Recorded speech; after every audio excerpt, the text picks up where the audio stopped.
एक गांव की छोटी सी बस्ती में एक परिवार रहता था। उस परिवार में चंदन की पत्नी और उसके 2 बच्चे थे। चंदन की एक बहुत बुरी आदत थी। वह कभी भी कोई काम धंधा करना नहीं चाहता था। वह हमेशा यही सोचता कि मेरे हाथ कोई खजाना लग जाए और मैं अपने परिवार का पालन पोषण अच्छे से कर पाऊँ। लेकिन मेहनत वो जिंदगी में कभी नहीं करना चाहता था। इसीलिए वह कोई काम धंधा ना करके रोज सवेरे भीख मांगने जाया करता था। भीख में उसे जो कुछ भी मिल जाता उसी से वह अपने परिवार का समय काट रहा था।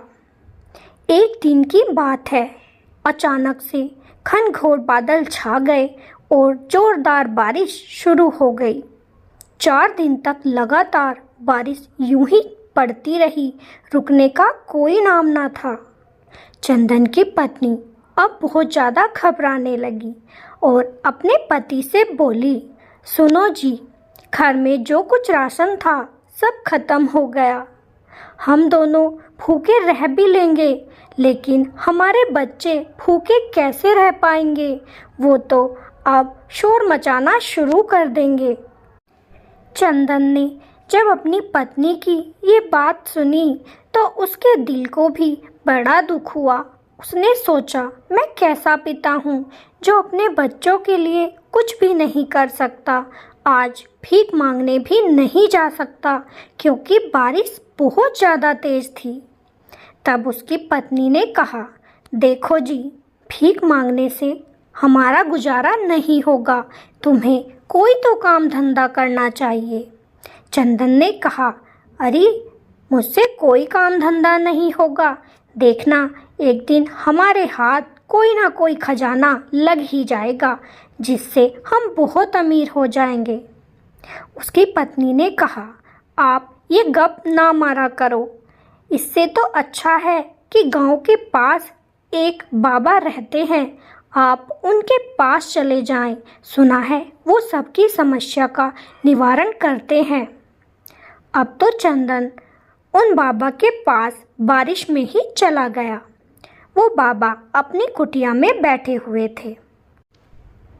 जब चंदन उन बाबा के पास गया तो बाबा आंखें बंद किए हुए ध्यान कर रहे थे। चंदन उनके उस रूप को देखकर उन्हें देखता ही रह गया। न जाने उन बाबा का चंदन पर एक असर सा हो रहा था। थोड़ी देर बाद जब बाबा ने आंखें खोली तो पूछा, बेटा तुम कौन हो? यहाँ किस लिए आए हो? तब चंदन बोला, बाबा मैं एक बहुत ही गरीब व्यक्ति हूँ। अपने घर वालों का लालन पालन भी मैं ठीक से नहीं कर सकता। तब बाबा ने पूछा, बेटा क्या काम धंधा करते हो? इस पर चंदन बोला, काम धंधा मैं कुछ नहीं करता। मैं तो रोज़ सवेरे भीख मांग कर ले आता हूँ और उसी से मेरे घर का गुजारा चल जाता है।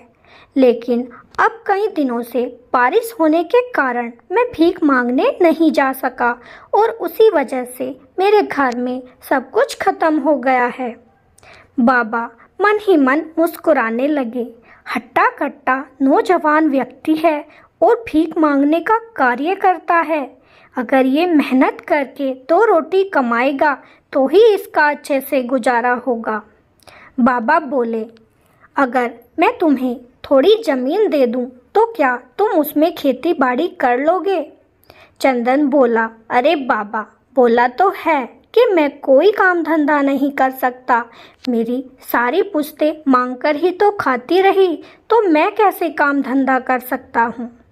अगर आप मुझे कोई ऐसा रास्ता बता दें कि मुझे कोई खजाना हाथ लग जाए तो मेरा जीवन बड़ा सुखी हो जाएगा, क्योंकि धन के बिना मनुष्य का जीवन बड़ा ही दुर्भर हो जाता है। वह कोई सुख सुविधा नहीं खरीद सकता। बाबा बोले, बेटा मेहनत के पैसों से ही हमारा जीवन सुखी होता है। अगर हमें फोकट में कोई चीज़ मिल जाती है तो हम उसकी अहमियत नहीं जान पाते और हम अपने जीवन में सुखी नहीं रह सकते।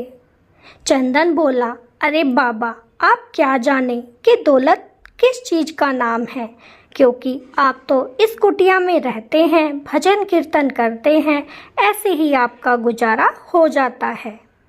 अगर मुझे धन मिल गया तो देखना मेरे क्या ठाठ होंगे। बाबा ने कहा, अब तुम एक बात बताओ कि तुम्हें धन चाहिए या सुख शांति।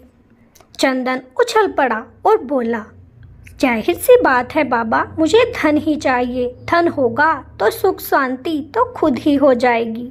बाबा ने कहा, ठीक है बेटा, जा, अब तुझे धन ही धन मिलेगा। वह वहाँ से वापस अपने घर की ओर चल दिया। रास्ते में जब चंदन घर जा रहा था तो उसे अचानक से ठोकर लगी और वह गिरते गिरते बचा।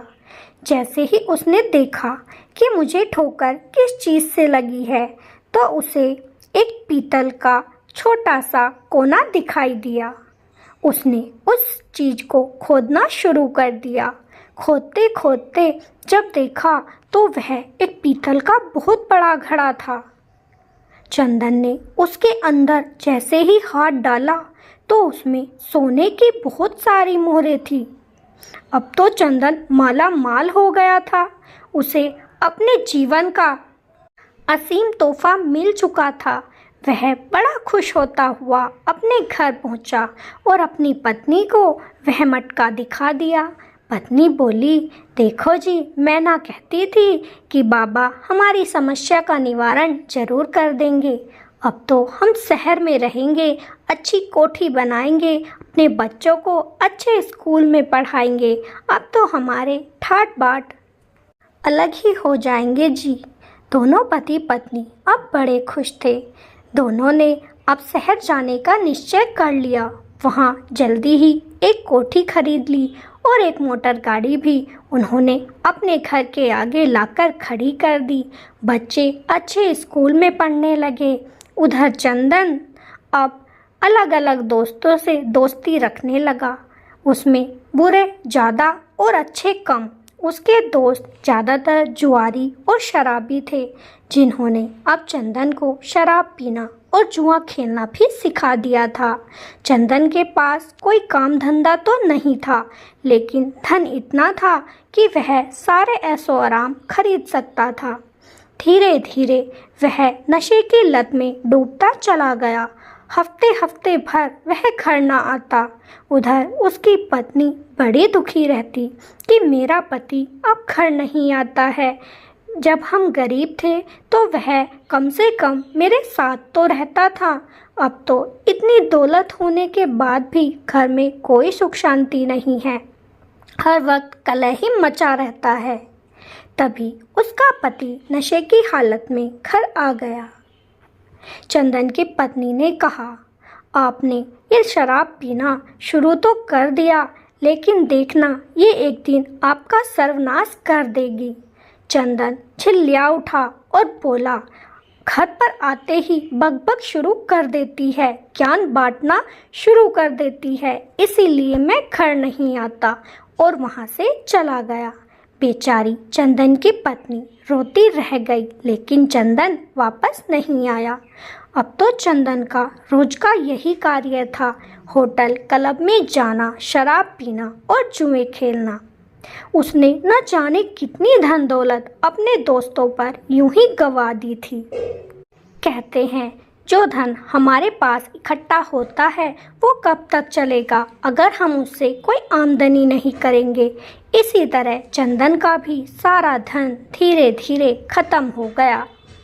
एक दिन वह अपने घर आया और पत्नी से बोला, लाओ मुझे कुछ पैसे दो। पत्नी बोली, सारा धन खत्म हो गया, अब घर में कुछ भी नहीं बचा।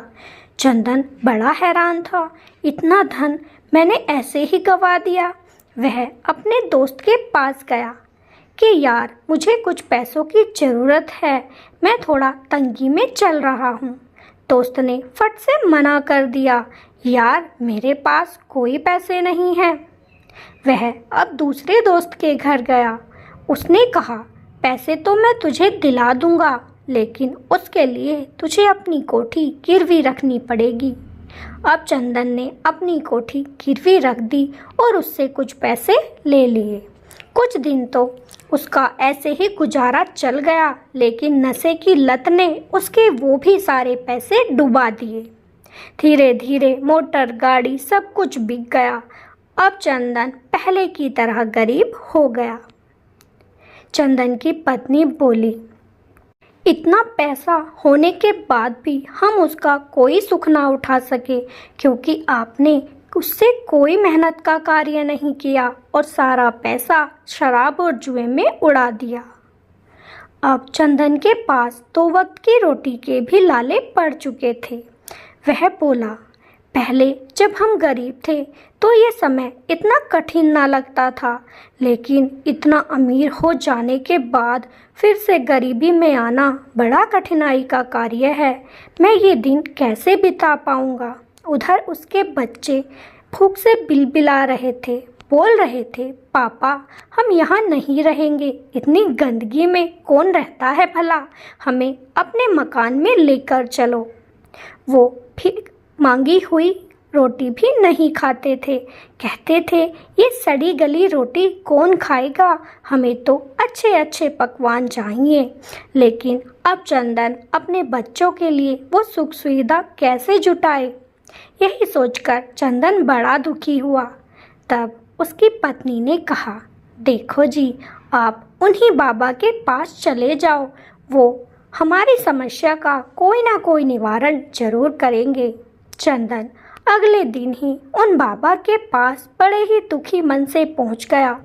बाबा ने कहा, क्यों चंदन हो गए अमीर, पा ली सारी खुशियाँ। चंदन रोने लगा और बोला, बाबा मुझे क्षमा कर दीजिए, मैं गलत था। कभी भी दौलत से सुख नहीं खरीदा जा सकता, सुख तो अपने मन का होता है। अगर मैं आज मेहनत करता तो मेरे जीवन में आज खुशियाँ ही खुशियाँ होती। बाबा ने कहा, अगर तुम मेहनत करना चाहते हो तो मैं तुम्हें एक उपाय बता सकता हूँ। चंदन ने पूछा, बाबा वो क्या है? तब बाबा ने कहा, जंगल के पास ही पूरब दिशा में एक बंजर जमीन का थोड़ा सा टुकड़ा पड़ा हुआ है, तो चाहे तो वहाँ खेती कर ले। अब चंदन ने खूब जी तोड़ मेहनत करके उस टुकड़े में सब्जी उगा दी। सब्जी इतनी अच्छी उगी और उसने उसे जब बाजार में ले जाकर बेचा तो अच्छा मुनाफा हुआ। चंदन बड़ा खुश हुआ, क्योंकि वो उसकी मेहनत की पहली कमाई थी। अगली बार उसने उसमें गेहूं की फसल उगाई। गेहूं भी बड़े अच्छे हो गए और पकने के बाद उन्हें उसने जब बाजार में बेचा तो वे भी अच्छे दामों में बिक गए। अब तो चंदन धीरे धीरे कड़ी मेहनत करके अमीर होने लगा और अपने घर में सुख शांति से अपने बीवी बच्चों के साथ रहने लगा।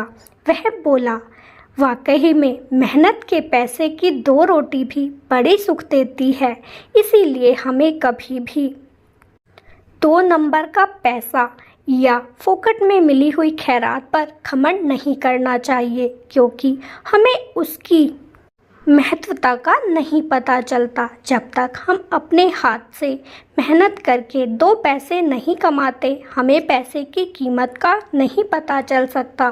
तो आपको ये कहानी कैसी लगी कमेंट में ज़रूर बताइएगा। अगर अच्छी लगी हो तो वीडियो को लाइक और चैनल को सब्सक्राइब ज़रूर कीजिएगा। फिर मिलेंगे। राधे राधे, जय श्री कृष्णा।